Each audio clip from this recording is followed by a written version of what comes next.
Très bien. Est-ce qu'il y a d'autres erreurs à éviter quand on est à table? Garçon, ben, on a à certains égards, on fait attention au service et de pas. Voilà, le service doit être discret, mais on fait. Voilà, ce genre d'attitude, c'est un peu déplacé, ça se fait plus. Et comment débuter un repas professionnel pour justement mettre à l'aise notre invité? Après avoir pris la commande, le menu, bah, dès que les assiettes arrivent, à bien attendre que toutes les assiettes soient arrivées. Et puis pour permettre, je vous en prie, commencez, on va pouvoir commencer, voilà, de mettre un petit mot pour commencer l'assiette. Mais vous, si c'est vous qui recevez, c'est vous un petit peu l'hôte de maison. Donc c'est vous qui initiez les étapes. Vous êtes servi, on va pouvoir commencer et puis on va pouvoir voilà, prendre le velouté ou voilà. Et justement, il y a l'environnement de la table qui parfois peut faire un peu peur. Quelles sont les erreurs à éviter quand on arrive à table? Concernant les serviettes, les couverts, les verres, le pain, est-ce que vous pouvez nous donner un petit peu les clés pour dédramatiser Baptiser tout ça. Bon, alors dans un restaurant, il est rare qu'on ait beaucoup de couverts. Maintenant, ils sont simplifiés le service. Les couverts arrivent en même temps que les plats. Donc là, c'est pas comme ici où voilà, vous êtes dans mon domicile. Mais bon, la règle, c'est de commencer par l'extérieur pour les premiers plats et puis on va vers l'intérieur. Le pain, sachez que si vous avez une assiette à pain, elle sera toujours à gauche. Sa place, et sa place est importante pendant le repas français, hein, le pain il sera toujours à gauche sur une assiette à pain ou pas d'assiette à pain si c'est pas voilà, le style du restaurant. La serviette, on va pouvoir la mettre sur vos genoux à partir du moment où la commande est prise. D'accord? Et on va par exemple, là c'est une petite serviette, mais sinon la laisser plier. Et donc c'est bien d'avoir l'ouverture vers soi, de manière à ce qu'on puisse s'essuyer à l'intérieur pour ne pas laisser de marques disgracieuses sur l'extérieur. Et toujours sur les genoux. Très bien. Quand on doit quitter la table, où pouvons-nous placer la serviette? Ah, c'est une très bonne question. Lorsque vous quittez définitivement la table, la serviette se met sur la droite comme ça, légèrement chiffonnée.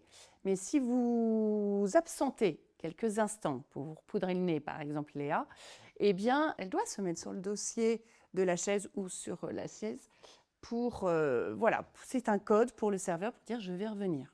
Très bien, D'accord? très bien. Est-ce qu'il y a d'autres erreurs à éviter quand on est à table? Garçon, ben, on a à certains égards, on fait attention au service et de pas. Voilà, le service doit être discret, mais on fait. Voilà, ce genre d'attitude, c'est un peu déplacé, ça se fait plus. Les coudes? Vous voulez me poser la question des coudes? Ah, les coudes. Les coudes? Les coudes. Les coudes, bon, la bonne attitude, vraiment, c'est les poignets autour de l'assiette. Hein.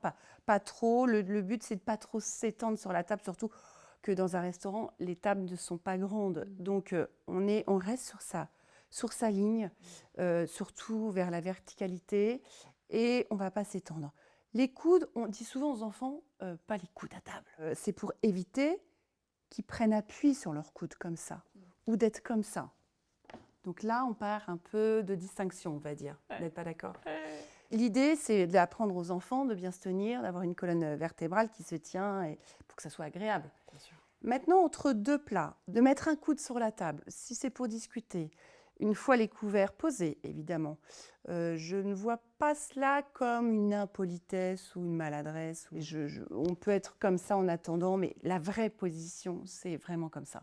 Et voilà, tenir les couverts, parce qu'on voit certaines personnes qui tiennent leur fourchette comme ça. Alors voilà, c'est ça là où j'attirais le plus d'attention. Alors évidemment, les coudes, on a dit c'était pas pour prendre appui, mais s'il y a un coude sur la table pour en discuter, c'est pas un problème. Pour moi, le plus gros des problèmes, c'est d'être avec les couverts et de discuter avec ces couverts en l'air.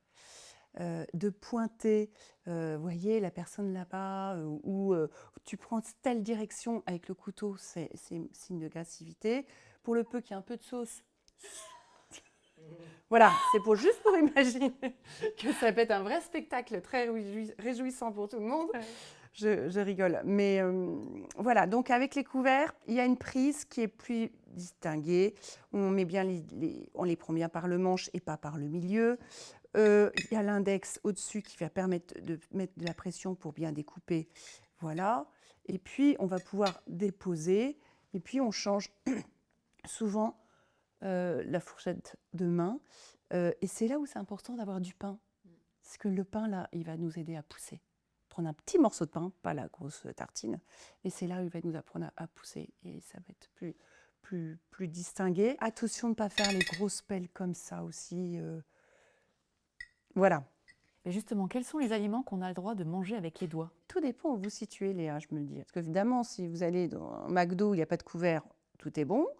Si vous allez dans un restaurant où il y a beaucoup de couverts, et bien là, c'est signe qu'il faut manger avec vos couverts, même les bonnes frites. Je dirais que tout doit se manger avec les couverts si le restaurant est élégant, distingué. À vous de vous adapter. Après, les fruits de mer, évidemment, c'est plus compliqué.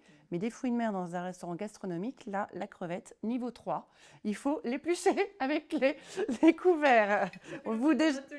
Ah oui, là, c'est niveau 3. Pour la gamba, c'est voilà, là, c'est sûr, c'est vrai que c'est un petit peu plus compliqué. Et ça demande de l'entraînement, mais voilà, on a toute la vie pour apprendre. Non, mais par exemple, le pain, il faut forcément le rompre. On le pique avec la fourchette, on porte la fourchette. Alors, le pain, c'est une très bonne question. Donc, comme je vous ai dit, on prend un petit morceau de pain. Et il est très utile pour pousser les aliments sur la fourchette. Saucer, par exemple. Pour saucer.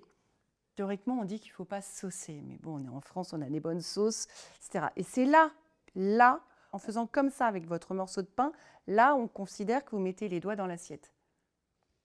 Donc, ce n'est pas à recommander. En revanche, vous laissez le bout de pain, vous le piquez. Et là, vous allez pouvoir saucer délicatement votre assiette.